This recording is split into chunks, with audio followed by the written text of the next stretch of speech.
One Way Fighting. Hello, you're through to Neilll and Ashley King on One Way Fighting. This is the post-UFC Cage Warriors breakdown for you guys. Start with the UFC, man. Kevin Holland and Derek Brunson. What did you think, mate? So it was a weird one, wasn't it, when we watched it?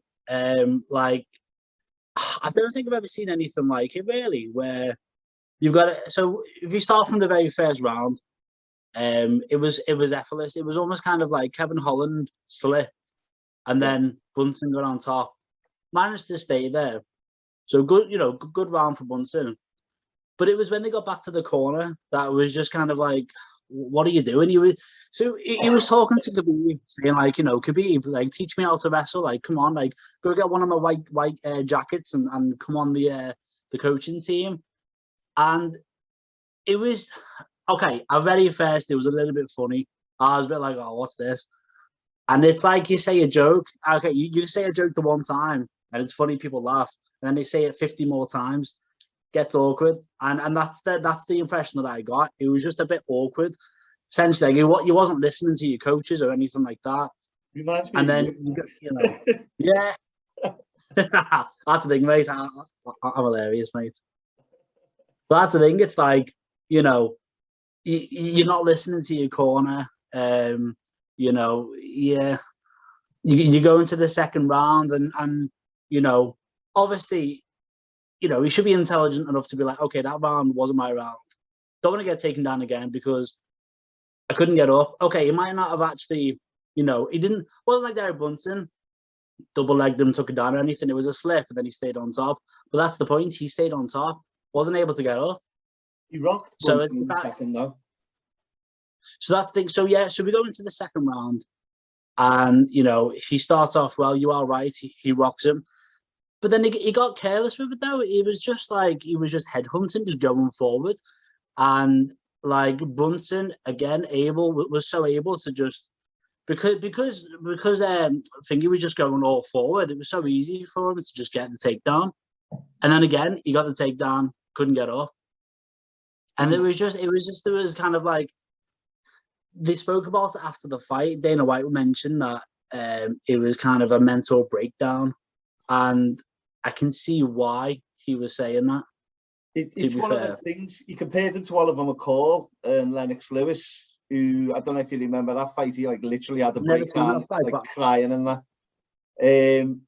I don't think, have you seen his other fights out, the way he just starts talking to people and that? It's just him, I think. Yeah. So when he fought Thiago Santos, that was the fight that I recognised him on, because he was losing the fight and he was talking and everything like that. Fantastic, and he made a name for himself. But that's the thing, though. You did that on a fight that no one really expected you to win anyway. If I remember correctly, he took the fight on short notice. Dana White was like, somebody fell out of the fight and they were trying to get an opponent in. So Dana White was like, "Oh, who should I call? I'll call Big Mouth. I'll call him, get him on." And he went on, and you know what? Like, he did quite well. People kind of took back because I think people think he was going to get walked through. But that was years ago, and it's kind of like, you're now at the point where you're riding a 5-fight win streak. You're tied for the most wins in a year. You've already knocked out Jacare Souza, who, that was a fight that I was a bit like, wow, like, I thought Jacare Souza was going to win that one. I really did. And then Holland knocked him out from the ground. So I was like, this guy's like the next big thing. So interestingly, a couple of fights ago, Souza beat Brunson. Yeah, did twice. He's pretty sure he's finished him twice, Brunson. Styles make fights, mate. You do that, and that's the thing with this one, like, a lot of pressure and stuff. So if I do, he talks a lot in all of his fights, but for this fight, okay, talk if you're winning, but the fact is, you just got dominated in that first round. Then you go back, you're not listening to your coaches, you're just chatting to Khabib. Okay, yeah, it's funny, but it's like, you keep doing that for each round. And it wasn't until he got to kind of the the third and the fourth round, in between the rounds, that like he stopped. So he stopped chatting to Khabib. He was then talking to his coaches. That's the thing. He was the one talking to the coaches. Wasn't letting his coaches get a word in edgeways. So you're not taking anything away from that. But the thing is that's the nature of the beast with him. Do you not think his coaching staff didn't know that before he went in, that he's this live wire, and they should be saying to him, "You're now ranked 10th. You're going to fight ranked 7th. You could be on a run here for the top 5."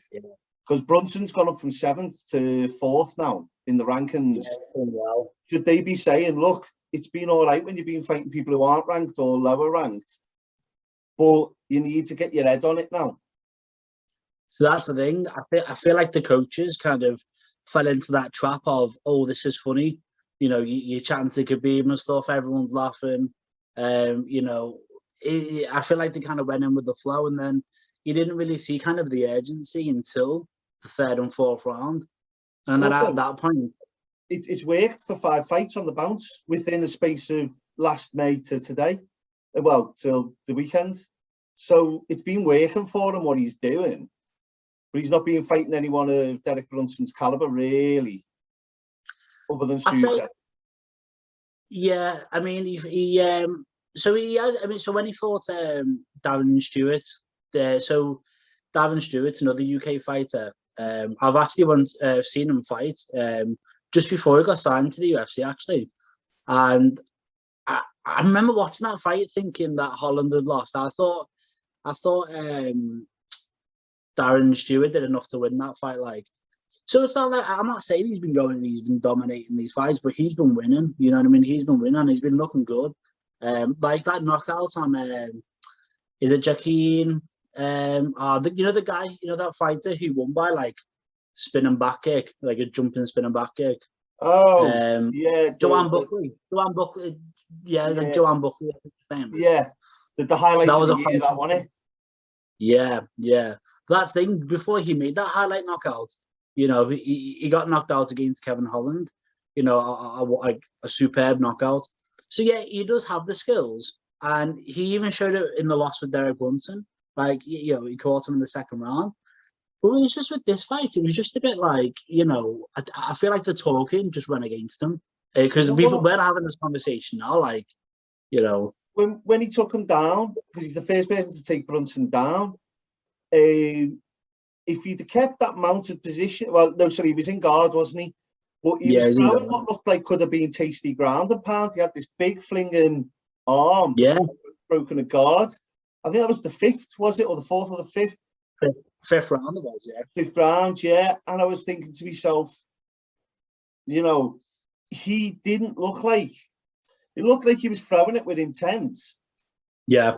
But it was like he was sort of going through the motions. As soon as Brunson wanted to escape, there was no real challenge to that escape. And it was it was like, I'll throw this ground and pound. If it doesn't work, then I'll move on to the next thing. Not sort of, pressure and keep on him and then continue to just grind that win. Because if he'd have caught him with a few in that point, he could have knocked them out in the 5th. Could have. Yeah, I get what you're saying. There was no. Do you feel like there was no kind of urgency going into them? That's it. Yeah, definitely. I agree with that. But that being said, he's definitely one to watch because the talent's there to a degree. I mean, his ground game leaves a bit to be desired, especially if you're going to get wrestlers like that. I mean, if you look at that division specifically, you've got a lot of wrestlers in it. I mean, his next fight, who's he going to fight? He's a position above Chris Weidman. He's coming off a loss. I mean, he's got great ground game, and it'd be a good one for Weidman to take because, but then again, he might still get someone from a few positions above. Depends what happens in the Darren Silva-Torrey fight. Maybe you'll get whoever loses out of that. Yeah, I feel like with Holland though, when he was on the ground, there was no kind of urgency to actually try and get up. It was he had him kind of it was like a body lock from the bottom, and there was no kind of when you got the body lock on the bottom, you'll know this yourself. that's not a way to kind of get up. It's not really a way to get submission. So it's kind of, you're just holding your position. And it's just another example of how there was kind of not that urgency. Yeah. And I feel like in the second or third, he did a nice little escape on the floor, back to feet. And I felt like thinking to myself, like what you say, the agency, he's got the abilities there. Yeah. It wasn't necessarily a very technical escape, but he has the ability. Doesn't have to be though. He got up, didn't, that's the thing. Doesn't have to be. So I do kind of bring it back to what Dana White said, and you know, was it a mental breakdown? So like I seen this interview that he did afterwards, and he said he did agree that the pressure kind of got to him. He did agree with that. So you know, that tells me that he's obviously acknowledged that, yeah, the pressure did get to me. There was a, you know, I wasn't really being myself type thing. So hopefully he can bounce back from that. But I mean, props to Derek Brunson. I mean, it wasn't like, you know, that, you know, he was letting him take him down. I mean, Derek Brunson did the work, mate, and he got that W. And then, you know, if you look on Wikipedia, that's all that matters, mate, the win, and he got that. Yeah, the one thing I think is, for Derek Brunson, it's bittersweet, isn't it? Because everyone's talking about Kevin Holland. Exactly. Yeah, we've just spent like all that time speaking about Kevin Holland, and you're right, like, you know, he's the winner. They both got rocked. I felt like Kevin Holland, if he'd have just been more, like you say, have that sense of urgency about him, he could have finished the fight at some point. Yeah, he could have, and that's the thing. Like, say if in the 5th round, say if he would have finished him, we'll be having a completely different conversation, I feel like. But you didn't get the finish, and you look a bit silly, to be honest. And then now you've got Derek Brunson, who's turned his career around. He's gone back to the basics, because I remember Derek Brunson. I remember him when he fought Chris Lieben. It might have been on the Anderson Silva undercard, I'm pretty sure. But I was a big Chris Lieben fan, and I remember watching that fight, just so frustrated. I was like, I was just obviously hoping Chris Lieben would win, but Derek Brunson just grappled him for 3 rounds straight. So I felt like I knew them as like a wrestler, like just, you know, a grappler. And then he started to be this guy who would just come out just like a bull raging and just go for the finish, like when he knocked out Uriah Hall. Like, remember that crazy fight with Robert Whittaker? Remember that one? Just ferocious. And then obviously when you have that fighting style, you know, against these technical fighters, you you're gonna get finished eventually, or you're gonna get caught. There's a high chance of getting caught, and he did. And now you see him in his past few fights being calm, relaxed, utilizing all the skills. You know, I think he deserves a lot of credit. He went in and did the job. I mean, I agree with you on Derek Brunson. The one point I'd say is, before, when you said Kevin Holland looked a bit silly, now he made the point, the last 5 fights he was doing the same thing, and everyone thought he was the man, and it's got him to where he is. He said, everybody's with you saying, oh, what's this guy, he's crazy. He went, the minute you don't back it up, you're silly. Yeah.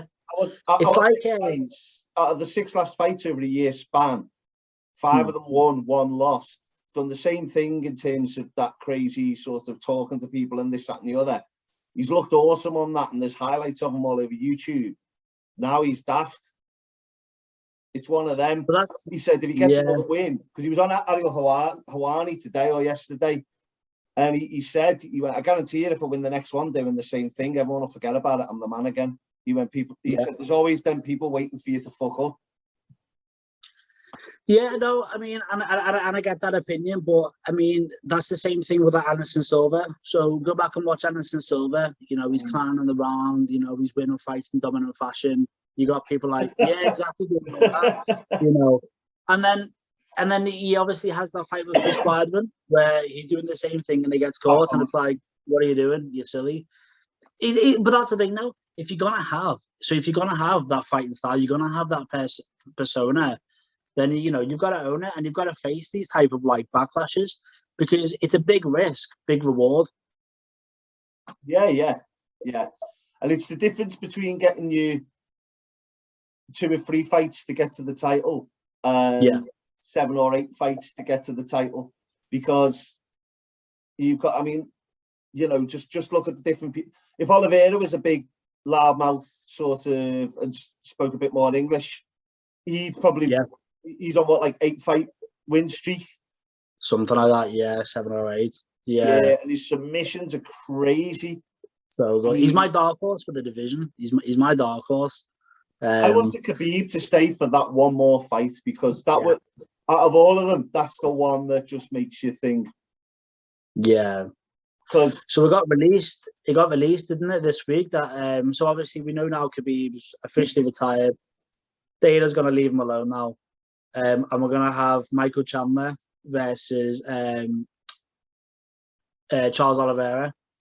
What have you got for that one? Oliveira. Yeah, same. We got Oliveira. I really like Michael Chandler.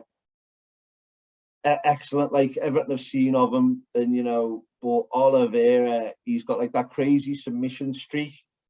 He's like got like 17 submissions or something. Like, and I was watching something the other day, just them back to back on highlights, and he sinks them chokes in something. Oh, I wouldn't want to be the guy who has to roll with him in the gym.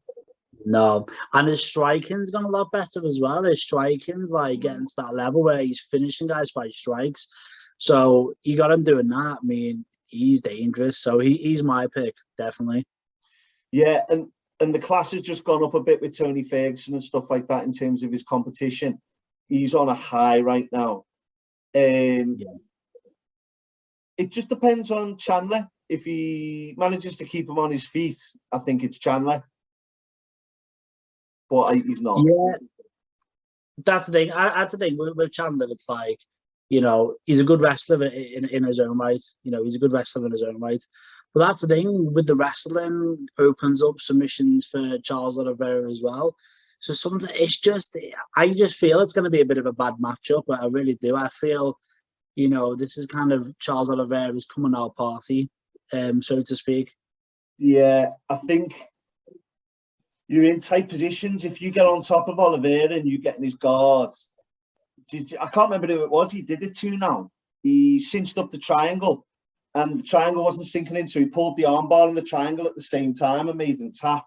And each time he hooks them in, and he's so tight, and he's got them long legs. I just feel like, even if it was a wrestler, don't want to give him a limb.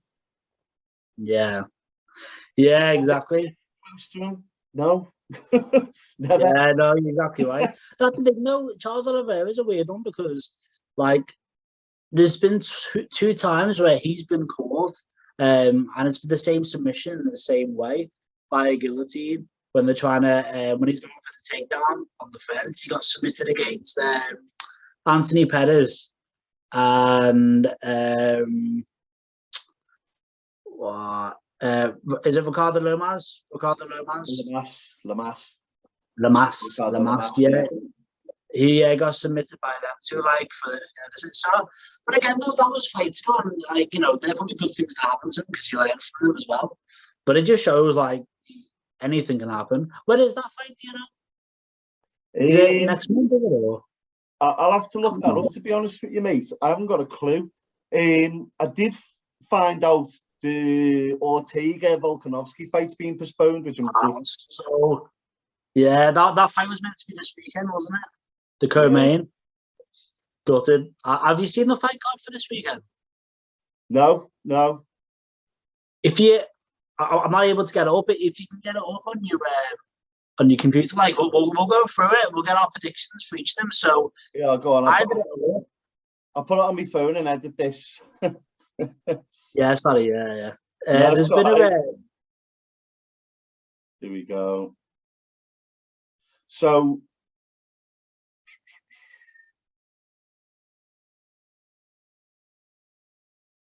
Here we go. It's coming up now. So Frozen Struck Gain. You know what? For some reason, I've not thought to look ahead, because it's NGannou the week after, isn't it? No. Stipe this weekend. Stipe NGannou this weekend. Oh, I thought it was the week after. That's why I'm getting. Yeah, Rosenstrike was before, yeah. So it's Tyron Woodley's on the undercard now. Sorry, I was thinking that was the week after. So yeah, fair enough. Yeah, so NGannou's main events with Stipe, Tyron Woodley, Vicente Luque, Sean O'Malley's fighting Almeida, Jamie Malarkey and Kama Worthy. So the Sean O'Malley fight and the Stipe fight are the two main ones for me. Tyron Woodley's on the back of a few losses, isn't he? I'm not really too psyched. Yeah, I am. I'll be honest, I am. Like with Woodley, so this is massive for Woodley. He's on a 3-fight losing streak. For him, I do feel you're at that point where like it's all or nothing now. I mean, you're going to be on a 4-fight losing streak. Like, you know, he's got to win. And then for Vincent Luque, like he's on a 2-fight winning streak now. Both finishes. In his last fight, I'm pretty sure he finished Randy Brown. I think that was his last fight. So for him, it's another massive fight, and if he can go out there, get the win, it sets him up for a massive fight. He's quite deserving for one. In regards to how it's going to play out, I'll be honest, for me, Woodley in his last few fights, we've seen him not pull the trigger. Like something inside him is just making him not go forward. It's strange. Like he's just not landing. And then you got a guy in Vincent Luque who's just vicious as a striker. So, you know, if you was going to put money on it or anything like that, you'd go for Luque because I just don't see Woodley. I just don't see it in the last few fights that I've watched. What about you? Happens to Woodley if he loses? You know what? So before, I'll say last year, I would have said it's okay. You know, okay, 4-fight losing streak. They'll probably give him another fight. It will be take some time off, give him another fight. With the COVID, you know, with the coronavirus and everything, and with a lot of companies making these cuts, because it's not just the UFC, it's all businesses making cuts, and the UFC, let's remember, is a business. I do feel like we're going to start seeing more cuts, and I wouldn't be surprised if we just get a cut. We've seen Alistair Overeem get cut, Junior Dos Santos, you know, two fighters who, you know, you couldn't imagine them, you know, leaving the UFC or anything like that, and look where we are now. It'd be interesting to see what he's got left on his contract, because they did the Demetrius Johnson-Ben Askren swap last time. If he's got a few fights left on his contract and he's down, they could swap him out. Who would you swap him for, though? Who would you swap him for? Depends, really, doesn't it? Yeah. Paddy the Baddy. Yeah, again, Paddy. Paddy's on his way. I think Tyron Woodley would go to Cage Warriors, though. You never know. Hey, you never know, mate. You never know. Yeah. Paddy, though, we'll have to talk about Paddy after this, definitely. But yeah, for now, do you think? I just wanted to. Do you reckon? So Luque would win that fight? Do you reckon against Woodley? Do you reckon Luque got in the bag?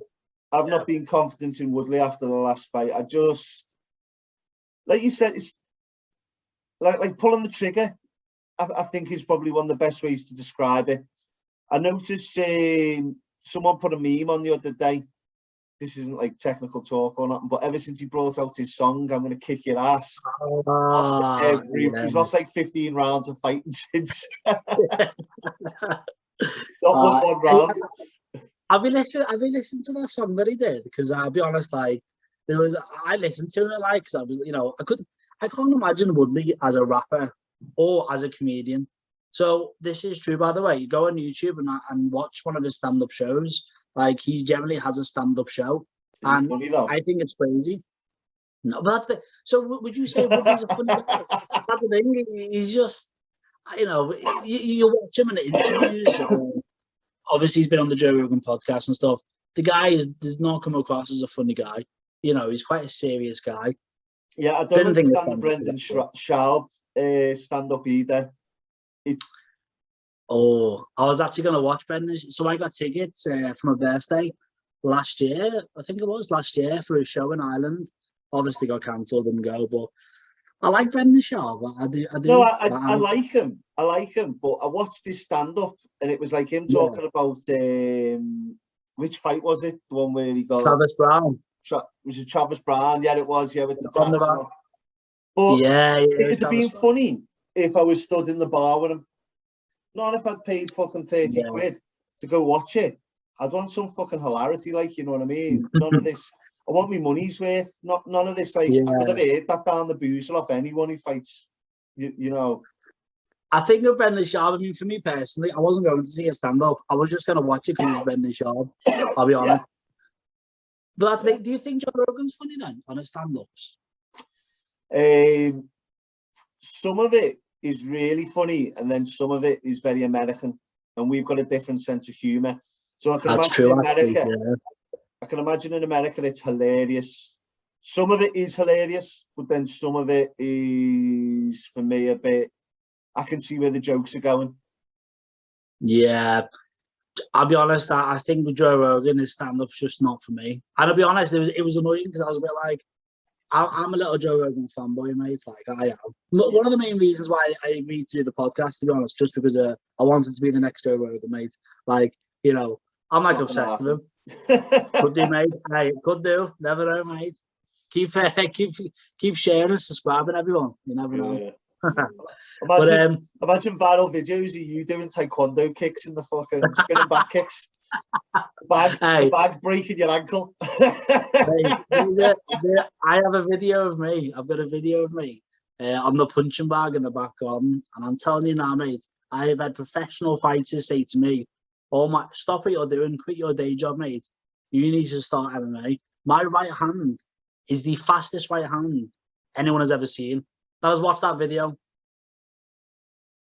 That's what they say, mate. That's what they say. I'll get the video and I'll send it to you, and we'll put it up. We'll put it up on the next podcast. Yeah, you're like, I'm on that group UFC shit posting, and people keep putting on little things of them shadow boxing and that. That's and me, you're just mate. like, what made you think that was going to go well? That's me, mate. I'll get it up next podcast, everyone. I'll get it up. The King, punching bag. We'll get on it. It's always funny because you see them put it on saying, "Look at me, shadow boxing," and then everyone starts calling them a bellend, and then next minute they edit the post saying, "Roast me." No, mate. Hey, I'm dead serious on this one, mate. Like, I'm like, oh, I've got skills, mate. Yeah, speaking of stuff like that, you know, I've been watching loads of videos, you know, like fake martial artists and stuff like that on YouTube and all that. Bit of a side note, but I've been watching it all. Have you ever seen any of them? So funny, like. Unfortunately, mate, I've had the pleasure of being, like, we've had some guys in certain gyms where they've come in to do self-defense and that, and they give you rubber knives and shit, and they go, and when he comes to stab you like this, you have to spin them round. And I'm like, who the fuck's going to stab me like that? I'm in fucking Liverpool. They're going to run up behind you. Literally, yeah. They're going to fuck off. I'm not even going to know it's happened. I'm going to block something like that. Shut the fuck up. That's the thing, mate. Run every time. That's what you do. You run when someone's running at you with a knife. Fuck off. And like, absolutely. But it's dangerous because they're telling you can defend the situation, and you will have some fucking little idiot at 15 years old seeing a group of fucking guys clicking down the street like they're in fucking West Side Story or something, and they're gonna go, "Come on, boys, we're gonna fucking take it," and they're just gonna get decked and get their head stood on. They need to. Never know, mate. Plot twist. The guy generally comes at him with a knife like that, though, and the guy's like, you never know, mate. I wouldn't mind, right? I know some guy who's a police officer, and I was telling him, and he went, "Oh, mate," he went, "we have to do it in the police, like as training." And he went, "You know what?" He was telling me this story that they burst in and there was this crackhead there and that. And he said he had the kitchen knife, and he said whatever had happened, it transpired. He's got hold of him like that, and the crackhead's like that with his back on his chest. And he said this crackhead's just like this with the knife, stabbing like that. And, and he's going, all I can think back to is doing these moves. And it's not a fucking chance. Not a chance. He stabbed up. So, no, the dangerous, mate. And in my eyes, if that was me and I genuinely thought it was, if I didn't just look at it and have the common sense to say this is gay. Not gay, but that's a phrase we use to say something daft in Liverpool. God, I mean, he means gay and happy. Yeah, he means gay isn't happy. You know, happy, silly. That's what he means, everyone. Yeah. Okay. Seriously, I'm only joking. But no, if I didn't think it was a load of shit, then I'd be like, you know, fucked up. I'd be doing them for fucking negligent fucking endangerment or whatever it is. I'm just trying to get them fucked up for it, because they're going out telling you can do something that you can't do. You just can't. Yeah. I say a lot of them videos on YouTube though, guys, like go and watch them. They're so funny though, honestly. Like you see the videos of this the Tai Chi master and stuff like that, and you'll see so there's one video on YouTube which I love, and it shows him as the teacher, as the sensei, and obviously his students are kind of in on it, obviously, and they go towards him, and he's doing all these kind of hand movements, like Harry Potter type stuff, and they just fall to the ground. Yeah, there's wind, and they'll just fall to the ground and all this. He's not even touching them, And then the next clip is him in an actual fight with. In the description, it says kind of MMA fighter. Obviously, we don't know if it is, but it's someone who can obviously fight. And you just watch him in that fight. He gets hit gets hit twice, and you can see him oh no, and he's trying to walk off and everything like that. You just see them get exposed. I love it, to be honest. To be honest, mate, there's always positives out of everything.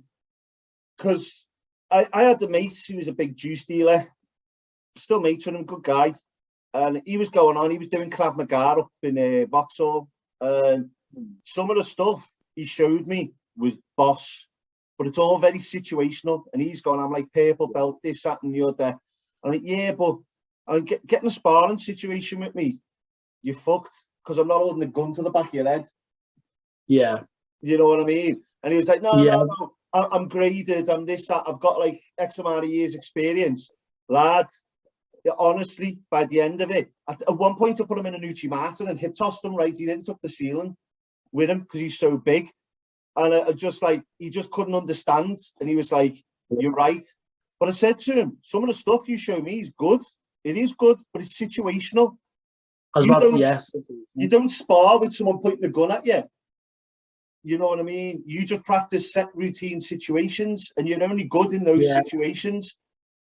Yeah, that's the same with anything. It's like if you have a taekwondo fighter versus a boxer and all this, these different martial arts that are going at it. It's it's because the sport is obviously it's different. If that makes sense. So it's like if a boxer that wants to go fight a wrestler, but they're only allowed to use their own martial art. As you said, it's situational. It's not. It has to be kind of a level playing field. Yeah.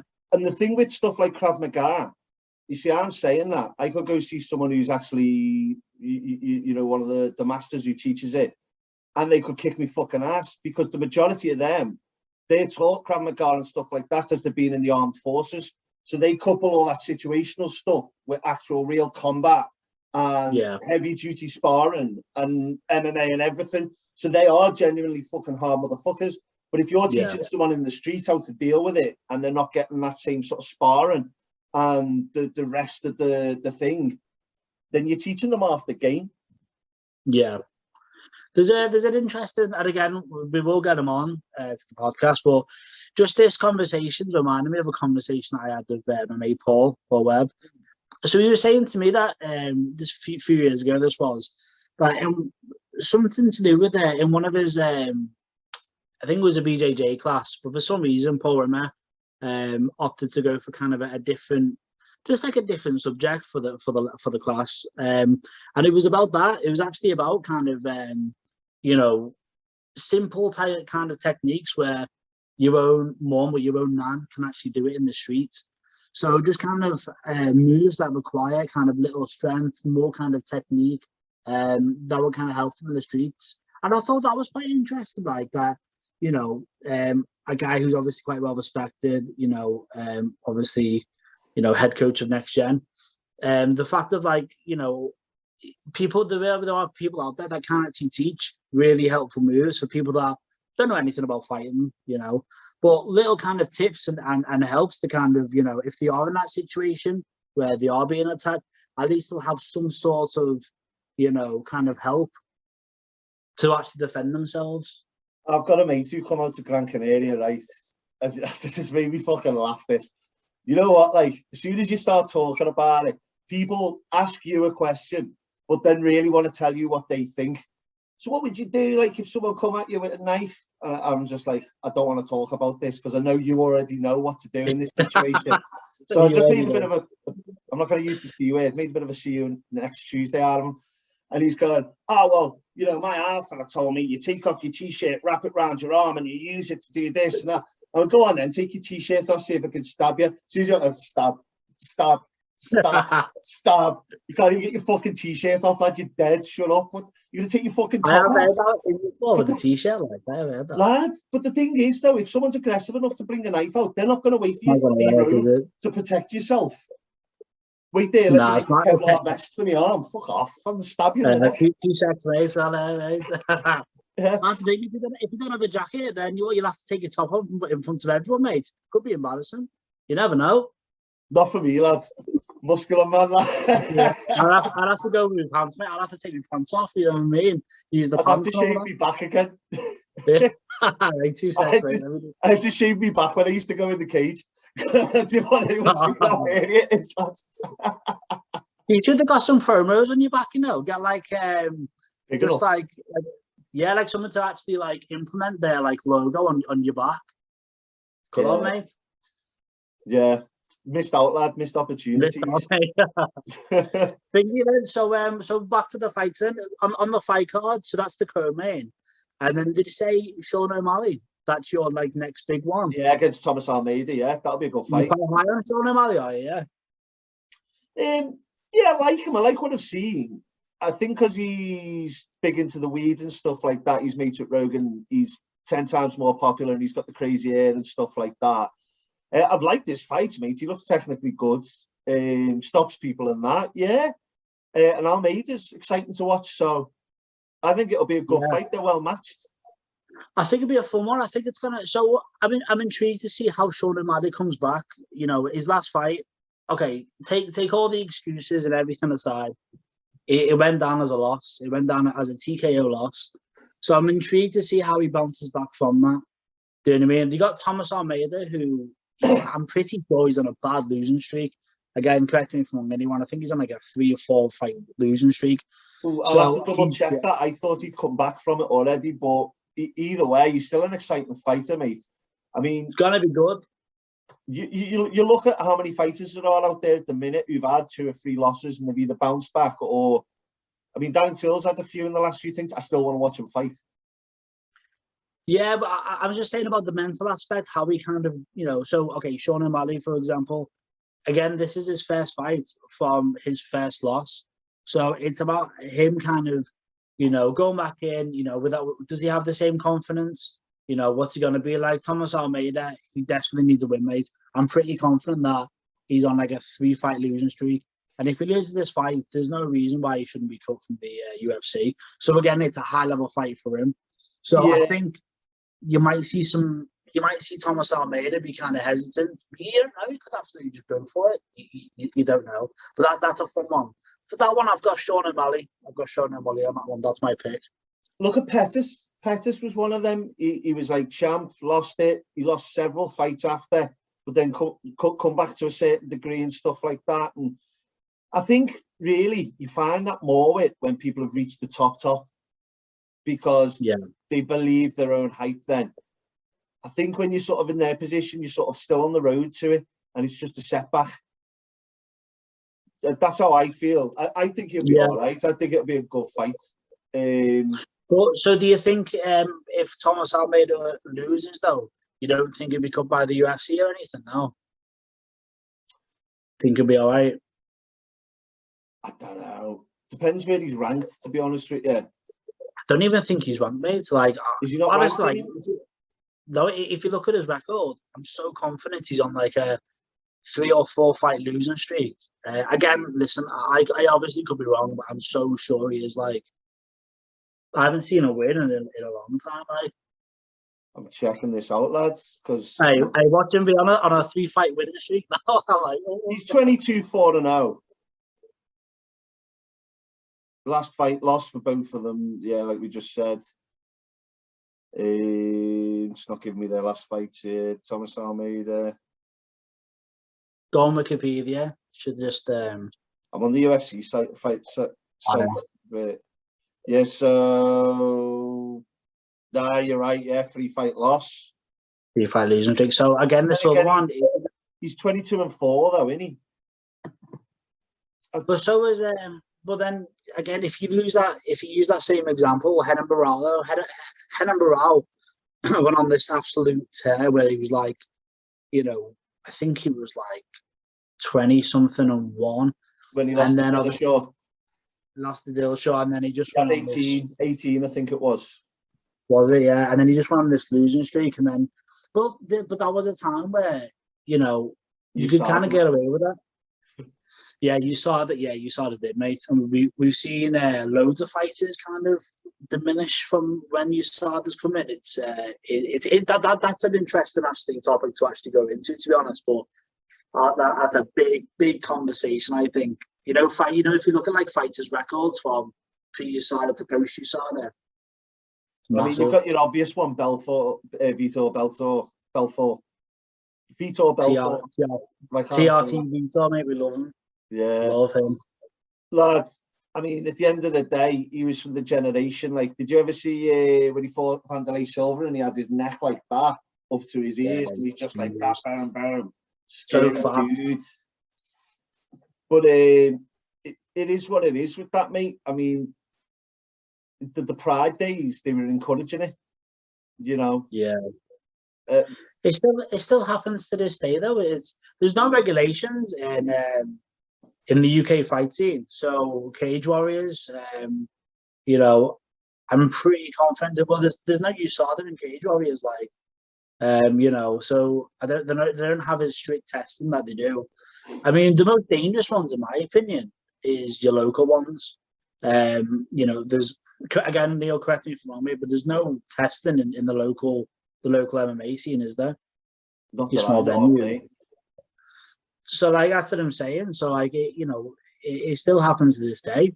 Well, the only thing that I would actually want, though, is someone to just come along and be like, listen, like, this is all regulated. I don't care. You can be whatever you can be on whatever you want to be on, and just have them like big, massive, crazy fights, like Uberim and Brock Lesnar. Them type of like fights, just juiced up to the gills and just go on it. It's good to a degree, but then you get your Kimbo Slice Dada 5,000 type fights as well, don't you? Kimbo Slice. He died afterwards and they had to resuscitate him. Yeah, that was Dada 5,000. Yeah. So bad. That was ridiculous. I mean, the Bellator ones, though. I mean, when was it Kimbo Slice versus Ken Shamrock as well? Remember that one? Ken Shamrock gave up the choke to be choked, though. Yeah, gave up. Like, that looked a bit set up to me, that one, like. Yeah, but that's the thing. I thought it was as well, and that was the thing. After the fight, you got Kimbo Slice walking around the cage, like, I have evolved. And it was like, oh, mate, it's clearly a fix. Like, I mean, Ken Shamrock, I love him. Early days hero. Actually, he's just been on the Mike Tyson podcast. I want to watch that because that'd be interesting. Right. Yeah, and especially like him because of his background. Have you seen the thing on Frank Shamrock? The abuse he had when he was a kid? Vaguely have seen it on YouTube. I haven't seen it. If there's an actual documentary out there, I haven't seen it. I'll forward you it, mate. It's quite interesting because he basically, his dad was like keeping him in the garden and shit and abusing him. And like he was like sleeping in the rain in the garden. And eventually he was doing crime to get away because he knew he could get fed. And then they sent him to this fella, Mr. Shamrock or whatever. He was like a foster kid who had 10 kids in. And Ken Shamrock had started up the Lion's Den, and they sent Frank down. And this is why I like Ken. Ken's going, oh, well, he's my brother, like my foster brother or whatnot. I don't want to like kick him in. But everybody who starts in the gym, they fill him the fuck in. And he said, well, he's my brother, so I'll do it. And basically Frank Shamrock said, I couldn't walk for 1 week. Proper crowbar him and that. And he said, I went back and it was good after that, but he went the first week, they killed me. And really interesting to watch. He does all like motivational speeches and stuff like that now, Frank. But yeah, but the original point was Ken, since then Tito Ortiz fights, has he won anything since then? I remember him, fights to Tito. Yeah, we did. Lost against Hoist Gracie as well. During that weird fight in Bellator. Yeah. Lost TK, lost by TKO, I think.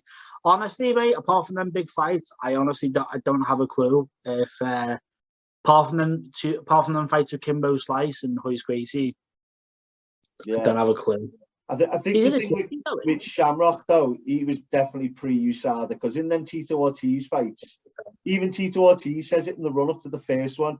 He goes, I'm doing like heavy wrestling drills and shit like that. He's just a bodybuilder who can belt people everywhere. He needs to change up his camp. And even Ken says it afterwards, like, he went, yeah, I was just in there and I couldn't keep up with him, like the cardio and all that. And even like Tito's head movements and that was like slipping punches and that. Ken was just boom, boom, boom, robotic, and just looked like he'd just been hitting the weights heavy, like. Yeah, but I mean, I think Brendan Shaw was saying this, gave like a little insight. Like, I think again, you can't make the assumption that every single person was on steroids, but a lot of them weren't they? You know, only like probably your few that weren't, and you can kind of tell the people that were and the people that weren't. You just have to look at the records and then their physique. You know what I mean? Well, yeah. Interestingly enough, speaking about size and physique, apparently Thingy's lost like another 10 pounds, Stipe. I watched the Embedded today. Oh, I haven't seen it. Is it good? The first one's a bit slow. It's about their family and what they're doing and their diet. But he looks slimmer. Yeah. But the interesting thing is, though, the caterer they've gone in the Couture gym, he's going to Francis Ngannou. Oh, we're trying to put on more lean muscle mass. Why? He's already stronger than Stipe. He's gassing because he's got so much muscle mass. Why are you trying to make him more body built? Keep him maybe a little bit leaner so he's got a bit more speed and a bit more cardio. Why are they trying to make him bigger? I mean, that's his caterer saying that we're trying to build some more lean muscle mass. I'm surprised he makes heavyweight. He's that big. Yeah, I haven't seen it, like, so I'm not too sure. But just to touch up on Stipe, I mean, I said this in not the last one, but the podcast before. I was like, you know, yeah, okay, he's always been in shape, but that last fight against DC, mate, he looked physically different. Like, you could tell he put the work in. And I said as well, I was like, it's quite nice to see, like, your heavyweight champion come in with just like I don't know, like, it's the whole like kind of putting the work in to get that unbelievable physique, go out and perform like that. It's like he's like right now he is the perfect heavyweight champion, you know, role model, you know, he's a firefighter, everything like that. Got a lot of stuff going for him. But again, not to you know, I know I've already gave my prediction on this one, and I'm sticking to it. I generally feel Francis is going to catch him. But you can tell, can't you, with Stipe, why has he lost the weight? Do you feel? I feel like it's going to be movements. He's going to wrestle him and outmove him. He knows his cardio is shit. He's just going to be moving. They showed some of his training and that. He was doing some weights and stuff like that, but he's on like that thing where it holds you and you're just dancing. He's just doing constant movements, and he wants to get it into the third round and either out wrestle him or maybe try and strike if he thinks if he can tire him out that much. Because if you get him tired on the cage wall and he's moving well, I've got a feeling Stipe is going to take that. I mean, I said this the other day. I've got a feeling if they're building Ngannou any bigger, I mean, he doesn't need to get any bigger, man. He nearly knocked over his head to the moon. Yeah, killed him. He needs to punch any harder than that. So this is again, and this is the narrative going into it, really, isn't it? It's just kind of, you know, Stipe using the movements, using the wrestling, making tired. Basically, same game plan as the first one. And with Ngannou, again, the power, being able to basically catch him and finish him. But we've had a similar narrative, though, very recently with Derek Lewis and Curtis Blades. That was a very, very similar narrative of the wrestling of Curtis Blades and then the one-punch KO with Derek Lewis. And, you know, with that fight, the one-punch KO won that fight. You know, and again, completely different fight, but the narrative kind of similar. But for some reason, like you have that feeling of Stipe. I've got that weird feeling against Ngannou. I just feel like he's going to catch him. But it'd be quite interesting. I'm going to put myself out here, right? Oh, okay. Don't know if I should do this. I've had a sneaking suspicion, but I've never said it aloud because people will laugh at me and call me a tit. He's going to knock him out. Who is, sorry? Stipe. Who is? Stipe is going to knock NGannou out. How? Because Stand up? I think he's going to catch him on the chin. I think he's going to wrestle him for a few rounds. And once you're tired, like you said the other week, it's the ones that you don't see coming that knock you out. Yeah. And he rocked him a couple of times in the first fight. I reckon he's getting fast, getting lean, and he's speed and accuracy is power. Unless you're NGannou, in which case it's having an arm like Thor. But I think, or TKO him, but I think he might stop him. No, I mean, I said, watch him get knocked out first round. I'm going to say it. I'm going to say it. Yeah, say it. That's the thing with these, and like that's why I love stuff like this, because I love everyone having their own opinion and everyone kind of, you know, because no one's wrong in this. No one's wrong. You know, either fighter could obviously win. I'll give you this then. I'll give you this. Stipe. So Stipe, let's just say he does win. I mean, if he does win, that's to me personally, he's already the greatest heavyweight. You know, he's already got the most title defenses. You know, he's fantastic. The next fight is actually already lined up. It's Jon Jones. So I want to know from you, who do you feel, Stipe or Jon Jones? Jon Jones is just Jon Jones. He is intelligent, isn't he? You know what? Do you wrestle Jon Jones? Do you stand with Jon Jones? It depends which Jon Jones turns up. The one who fought over in San Peru, he'd beat him. But the one that beat Cormier twice. Yeah. It's a weird one, I'll be honest. Jon Jones moving to heavyweight, it excites me because I've wanted him to do this for years. I wanted him to go up and fight Velasquez. That was my dream fight, and obviously it never happened. But with this one, I think it's more interesting. I mean, you know, now's the perfect time to do it, essentially. You know, it's a win-win. Whoever wins, Stipe or Ngannou, it's a win-win for Jon Jones. Either way, it is going to be a blockbuster. It's going to be the biggest fight of the year. How can it not be? You know, I feel like Jon Jones has crossed over to the mainstream. I feel people know who Jon Jones is.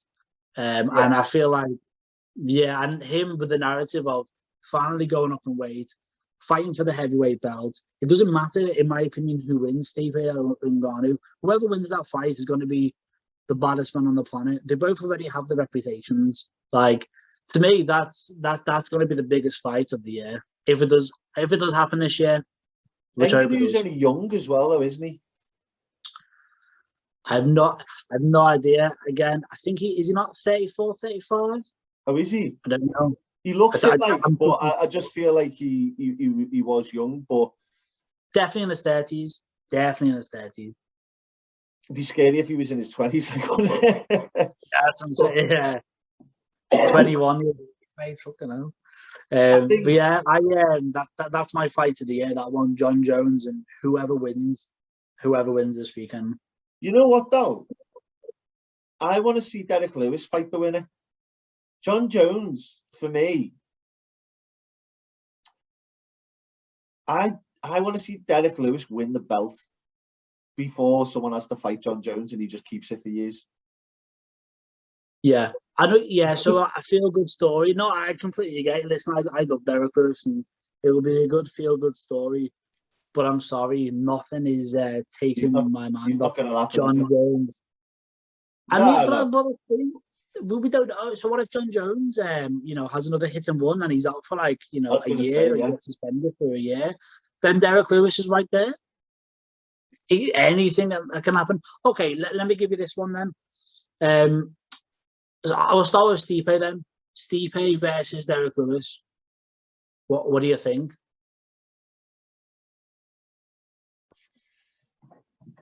I still think Stipe, to be fair. I do. I've got Stipe on that one. But he's got that chance, Derek Lewis. He's a beast when he catches you. Yeah. I just love him as a character. Like, you know, when you said, like, certain people you like, when he was doing that thing after he beat Travis Brown and he was shouting on about Ronda Rousey and all that, beating wives. Yeah, with Ronda Rousey flying ass out, yeah. Love that. What a fucking legend. I like the way he made it kind of personal as well, though. And, you know, he likes to beat up on women, so, you know, how about I beat up on him? Type of narrative. He made him his bitch, didn't he? Yeah, I like that. I like that, though. It's, you know, like Derek Lewis, mate, he's boss. Like, he's boss. Remember when he's obviously already fought for the belt when he fought DC, and it was a back-to-back fight. I'm pretty sure it was a quick turnaround for Derek Lewis. He beat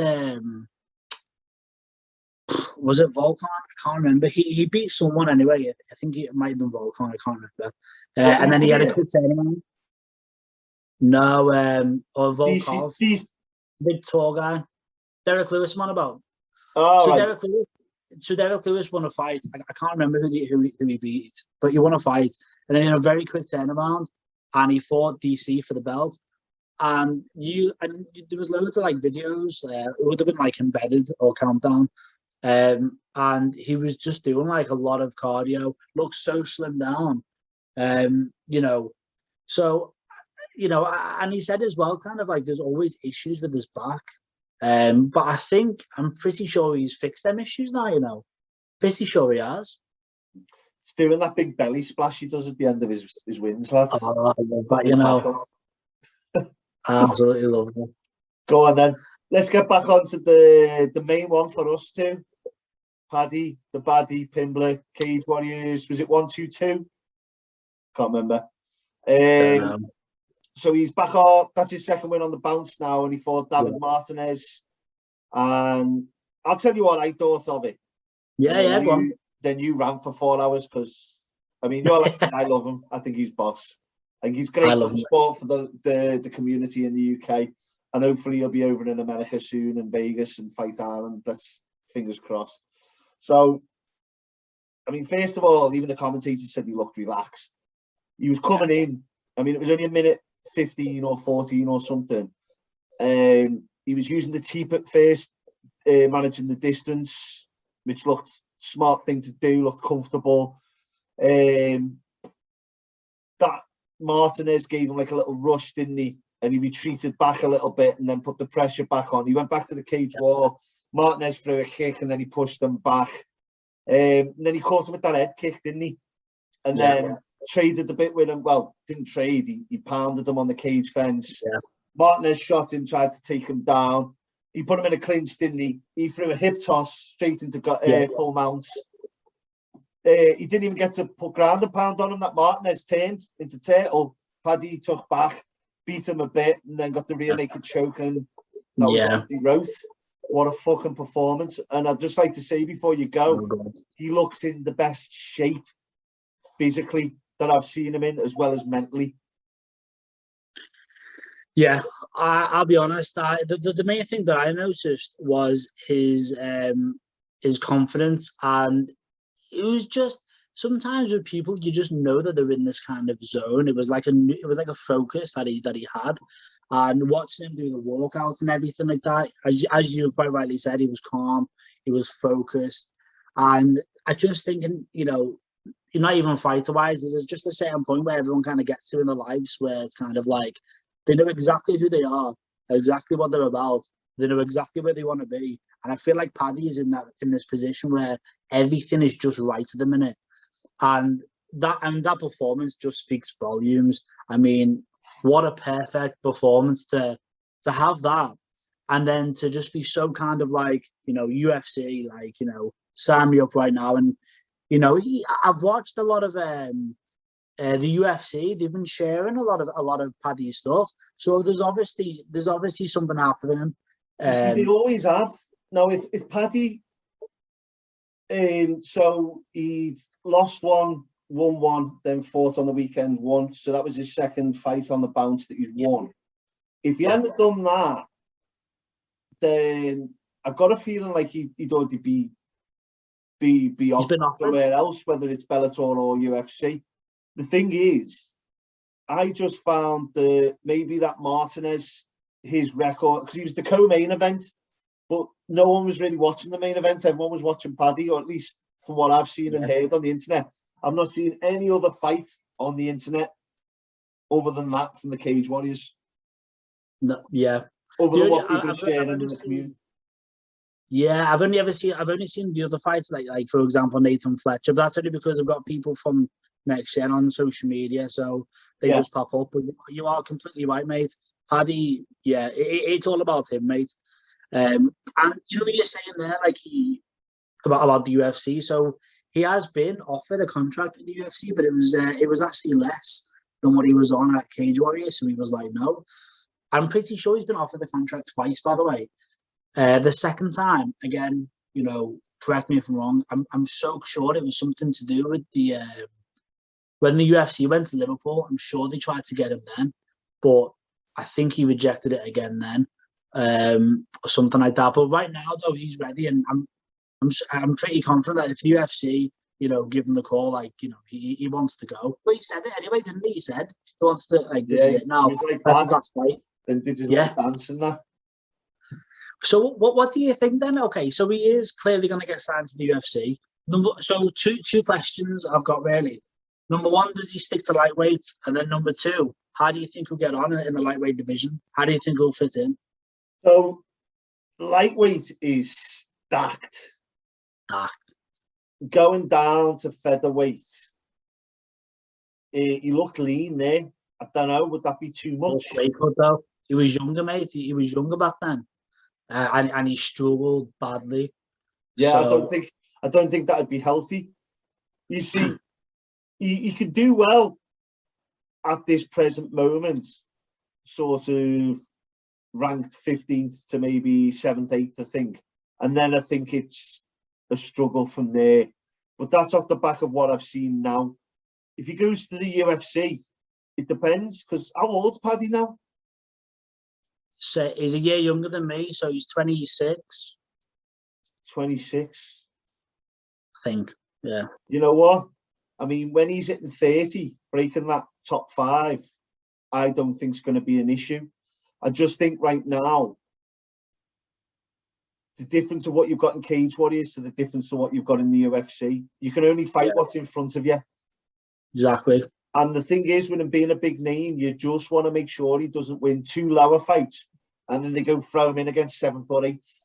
You want him to have a good 3 or 4 so he can get his pedigree down, and then that'll take him a year or 2 into it, and then bang, push him towards the top 5, man. But again, if he's doing what he's doing now and he KOs or subs a few people and then does his performance after the fight with the following he's already got in Liverpool and the UK, he's then going to become like what I think Darren Till was pushed on a bit too quick.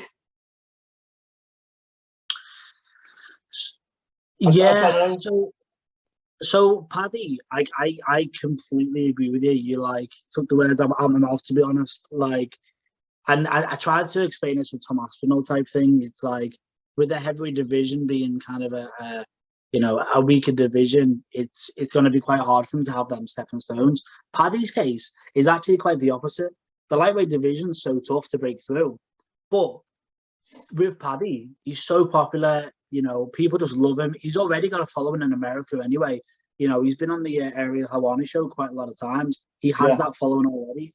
So you are right, mate. If he has them good performances, 1 or 2, easily. And I think a lot of the UFC fighters that are named and, you know, are ranked quite lowly, he's probably gonna get a lot of calls for them because he's a big name and stuff.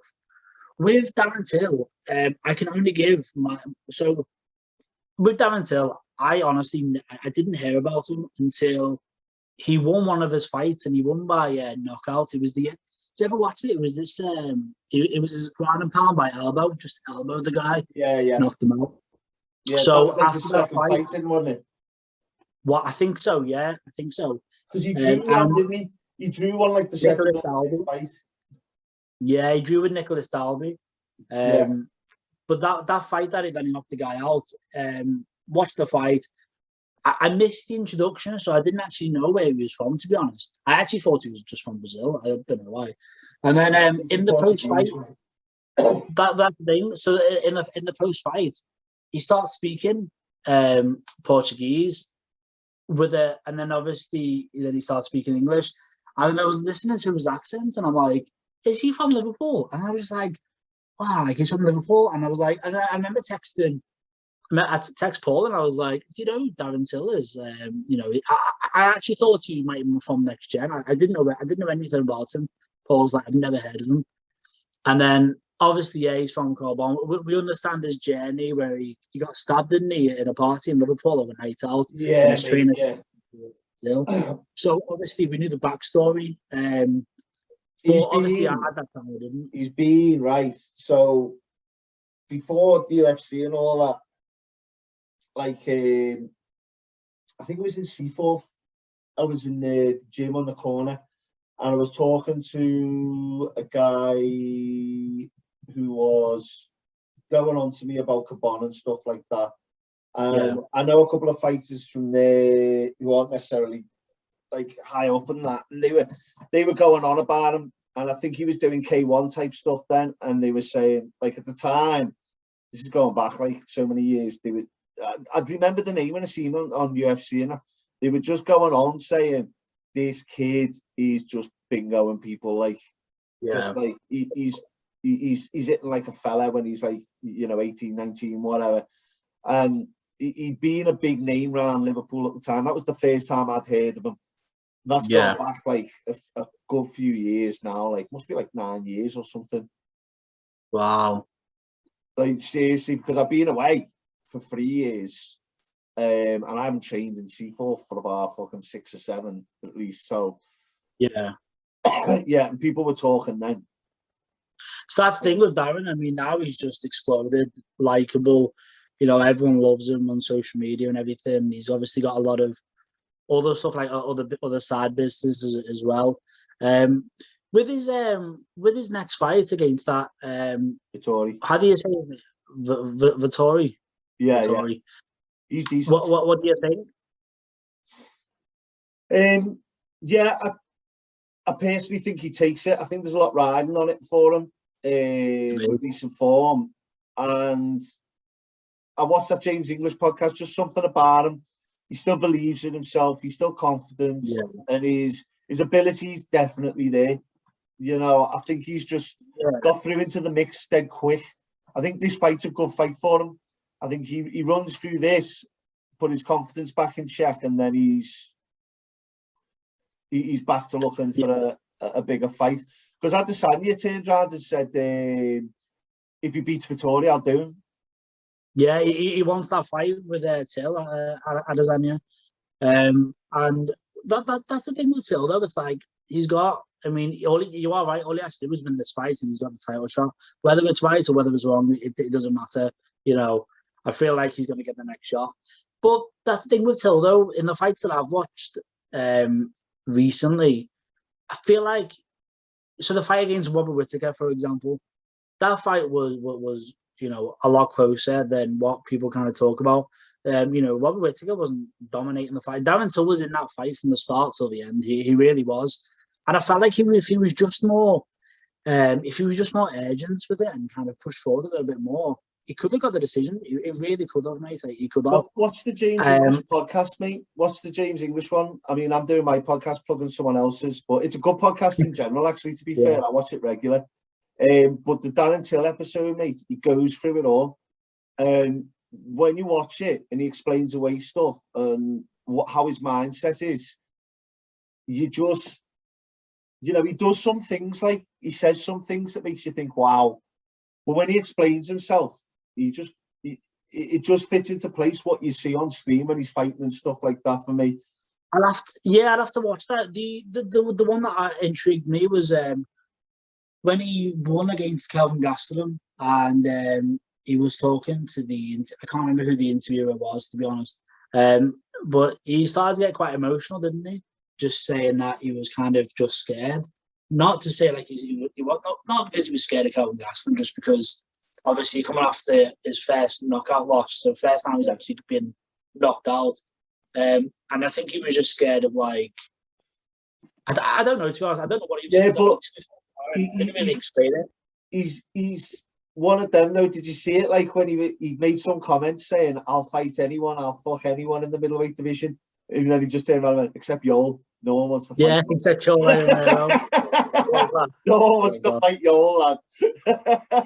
He's calling him out now though, since Yoel was left and all that. He's calling him out now. Yeah, no, he did it first day.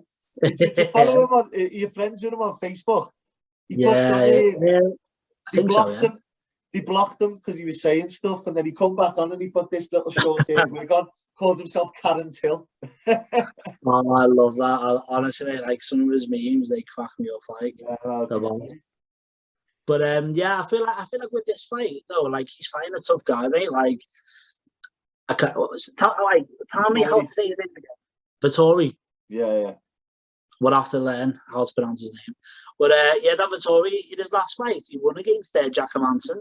And Jack Manson, mate, he was my like again, like another little dark horse, to be honest. And he handled him for 5 rounds, mate.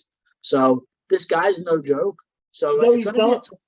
He's not. But I think because he's had a few losses there, Till, I think people are forgetting what he's capable of. I felt like after the Cerrone fight, things got moved on so quick for him. And Cerrone was a good win. Like, just manhandled him and destroyed him. But it was just before people were starting to think Cerrone had passed it. Yeah. And I think maybe another sort of fight around there and that, instead of going straight into your Whittakers and that, I just think. So with that one then, after that fight against Cowboy, he fought Wonderboy, and that was in Liverpool. Yeah, Wonderboy, yeah. And, you know, he won the fight. He won it, dropped him in the 5th round. You know, okay, yeah, it was relatively close and everything, but listen, dropped him in the 5th round and he won the decision. You know, got the win over Wonderboy. Wonderboy is one of the top fighters out there, though. I mean, yeah, exactly. Awesome. So where do you go? Exactly, and then obviously he has to fight with Tyron Woodley, a title fight, loses that, then loses, and then he gets knocked out by Masvidal. Then he changes divisions.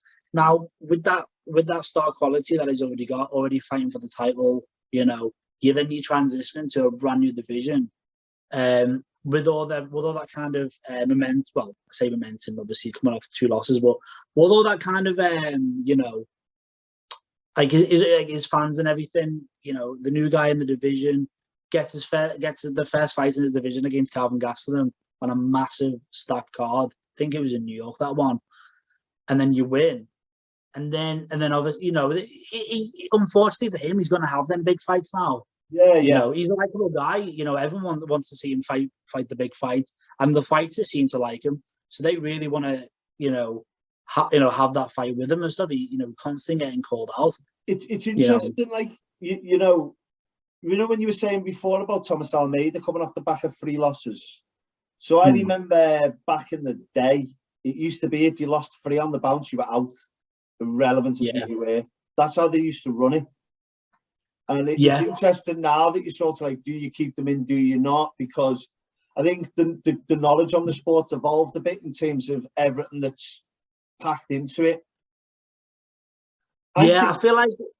Sorry, go on. No, I was just going to follow that up with, I think where he's moved weight as well, I think they could add a few more weight classes like they do in boxing. You'd always hear Joe Rogan go on about it. But then weight cuts add a lot to some of these fights. I mean, that girl passed out twice on the weekend on the Kevin Holland card. Fucking hell, man. Add some more weight categories, you know what I mean? They're just scared that the more stars, people will know less. Yeah, that's the thing, though. It's kind of like, with the more divisions, then it's going to start to become a little bit more like boxing, and then it's going to be like, it could be quite messy. Do you know what I mean? It could get quite messy. I mean, but you are right, though, mate. Like, they need to do something with the weight cut. Like, I'm pretty sure ONE FC have got a really good system in place. I just cannot remember what that system is. Do you know what that is? Their weight cutting system. A couple of people have spoken to me about it, and it's one of them. I'm never really that big into discussing the whole weight cut issue, unless you know, but when you do have people moving weights as much as you have, I mean, Conor McGregor, when he moved and did the champ thing, everybody has to do the double belt thing now, or they're moving weights back and forth. And I just feel like, you know, defend your belt for a good while before you do and stuff like that. I mean, that's not the issue with Till. Till's moved because he had a tough weight cut. But I feel like that's why I mentioned it. Another division there, a little gap, you know, that would help him. And with you saying before about the back in the day, there was a 3-5 rule. I'm pretty sure there still is for the guys on the initial contract, for example. All right, yeah. Yeah, you know, the new guys coming in. I'm pretty, again, I could be wrong, but I'm guessing on their first contract, it'd be like, I think they get a promise of 2 fights. Still, actually, it might not even be 3. It might even be 2 fights, to be honest. You get 2 fights. That's why they released Robbie Lawler all that time ago.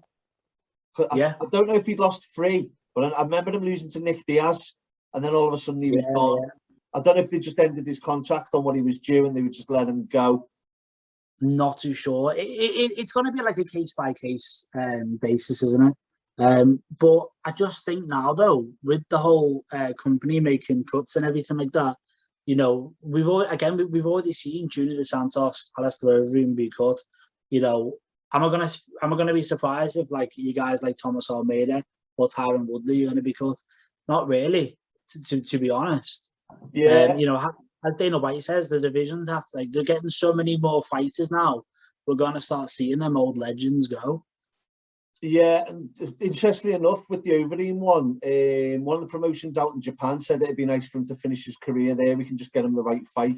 So you're more than likely going to see him fight again. Dos Santos, I mean, I'd snap him off if it was Bellator or something, because he's still got a KO or 2 in him. Still good, yeah. It's still a good fighter. Why not? Yeah. Yeah. But we've been going at it for a bit here, mate. What I was going to say is, I mean, to wrap it all up, the only other fights I mentioned, I wrote down that Ken and Song, Max Griffin. I'm not going to go into that. It was a nice little, he went in for the leg kick, Song, didn't he? And Griffin hit him with the right, put him against the cage 1-2, and he was KO'd. If you didn't watch it, have a look at that on Fight Pass or whatever. Worth a watch. It was only a minute round, first round knockout. But yeah, unlucky Kevin Holland. Well done, Derek Brunson, Paddy the Baddy. Fucking awesome. That's about the wrap up. That's our conclusion, isn't it? Yeah, absolutely, mate. Yeah. Yeah. So we'll do Classic Fighter again this week, and then we'll probably be touching base this time next week to do the wrap up to find out if Stipe does knock out NGannou or not. Yes. Or if NGannou knocks him out, either way. Never know, mate. No. Yeah. So if you like this, make sure you like, subscribe, hit the notifications bell just to make sure you get all our content in the future. And yeah, have a good week. We'll see you soon. Enjoy. Peace out.